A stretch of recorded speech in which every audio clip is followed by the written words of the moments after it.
And so let me go ahead and move on to topic number 8 in the Marvel news section. And guys, unfortunately, it's some bad news. And Lamont, you kind of touched on it earlier, but looks like we're going to have more delays with Black Widow and other films. It's unfortunate. This film was supposed to come out May of 2020, and now we're in January of 2021, and this film was supposed to come out this year in May, but it may be delayed again. I have the report, not from Collider this time, from comicbook.com. That's where I read my report too. Marvel's Black Widow expected to be delayed again. Marvel's Black Widow is expected to be delayed again, according to recent reports from Variety. And account of the situation points to 2020 delays not letting up in 2021. As multiple parts of the United States continue to struggle with the coronavirus pandemic, the prospect of being able to fill up theaters is not exactly promising at the moment. If spring does not pan out the way that people anticipated when the vaccine was announced, it will be likely that there will be another delay, and that, of course, of action would open the door for a Disney release at some point, because the company can't just keep kicking the can down the road forever. And Variety, is speaking on this as well. And just real quick, this is what Kevin Feige had to say. I mean, confidence is meaningless in today's world because nobody knows anything. Hope springs eternal. Marvel Studios president and producer Kevin Feige explained to comicbook.com when asked about Black Widow's chances of releasing in theaters rather than Disney Plus. A year delay, you hope, would be enough. There's a vaccine out there now. We'll see. I certainly hope so. I want to be back in theaters with people. I'm gonna go to you this time, sir. I think you're next. I'm sorry, but what do you think about all this, man? What do you think? Completely disappointing when you have a Disney Plus streaming apparatus where you could charge someone $10, $15 the way you did Mulan. This is asinine. This is ASA 10. It's ASA 20. It's however many numbers you want to go up the scale when you have the apparatus in place to make this happen for not just you, but for the fans as well. Right. There is no telling when movie theaters are going to be able to open. That's the predicate that they keep wanting to forget. And now we're having people that don't want to take the vaccine, people who have decided in their mind that I'm really not going to wear my mask now because the wrong president is in the office, even though you wasn't wearing the mask when the other president was in office. And now we got all these other variants out here that are showing that people who normally wouldn't get sick from the current version of coronavirus get sick from the new variants that are roaming around America. So Marvel, if you want to be a humanitarian as well as make money, release it on Disney Plus and just charge a fee, just like you did Mulan. There's no harm in doing that. We're in a pandemic situation. Well, go ahead, be able. Mulan failed at that, maybe because it was $30, but it didn't work with Mulan. And because it wasn't good. It wasn't stellar. It was okay. Again, it got an okay rating for me. It wasn't stellar. If you're going to do this and you've already got people who are subscribed to Disney Plus, why not have those people pay a discount and have people pop in who aren't subscribed to Disney Plus, pay 30, 50, whatever you want to charge them for 5, 6, 10 days to see this movie, and then they can get off the service. Whatever you do.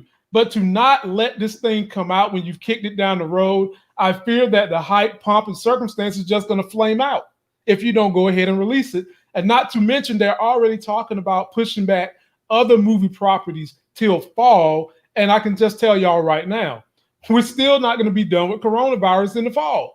And we're not going to be done with it early next year either. So I don't know what you're waiting for. You're going to be pushing movies back for 5 years. Hell, my daughter going to be old enough to see Black Widow when the movie was supposed to come out before she was born. So let's get it going now. I feel you. Larry, before I pass to you, I just kind of want to add on to this. Now, you may not think this has to do with Marvel, but I'm going to link it up. A Quiet Place 2 delayed to September as well. So another delay. Another domino has fallen in 2021 movie release calendar as Paramount Pictures has delayed their horror sequel, A Quiet Place 2, once again.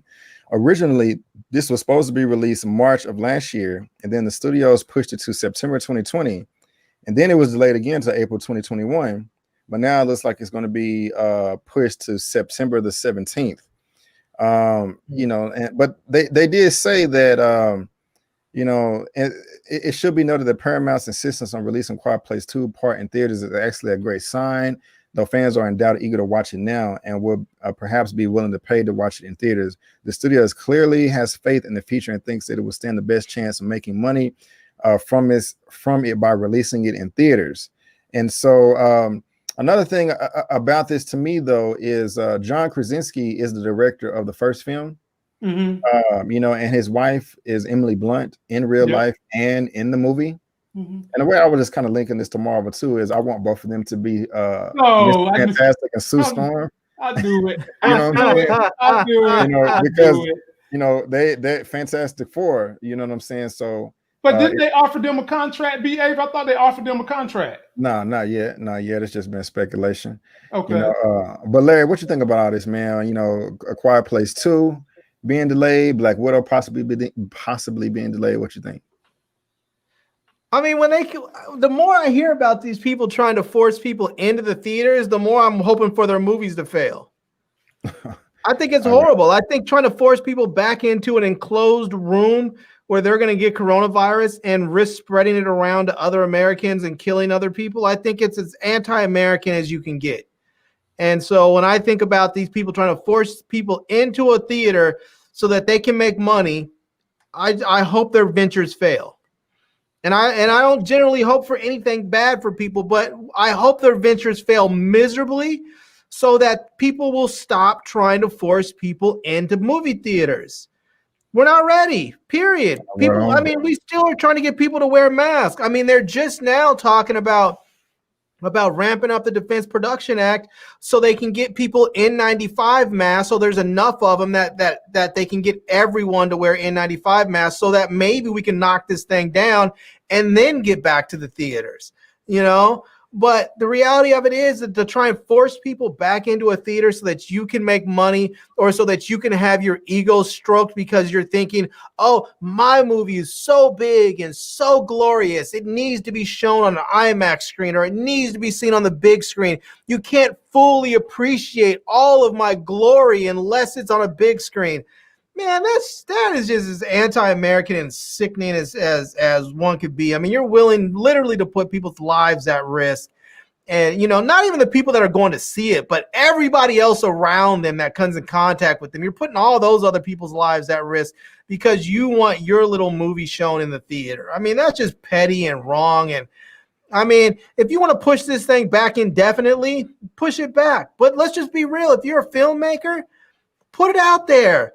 It's the perfect opportunity to get out there and be able to get another opportunity, because if your movie gets out there on streaming and it's a wild success, you can then go back in and say, look, during the pandemic, I was a team player. I wanted my stuff on the big screen, and I was a team player and let you have it for streaming, and it was a wild success for you guys. Now I need you to come and have my back with my next movie, and I need $300 million for it.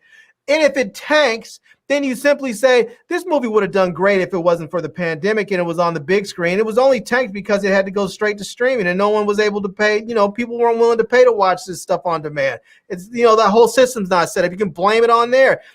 I mean, for me, I think putting it to streaming is a win-win for filmmakers right now. They should go. They have the built-in excuse if it fails. And if it's a big win, there's nothing but upside for them. Right on. Yeah, I feel you, brother. And I love the passion, man. You know, we got to figure it out. You know,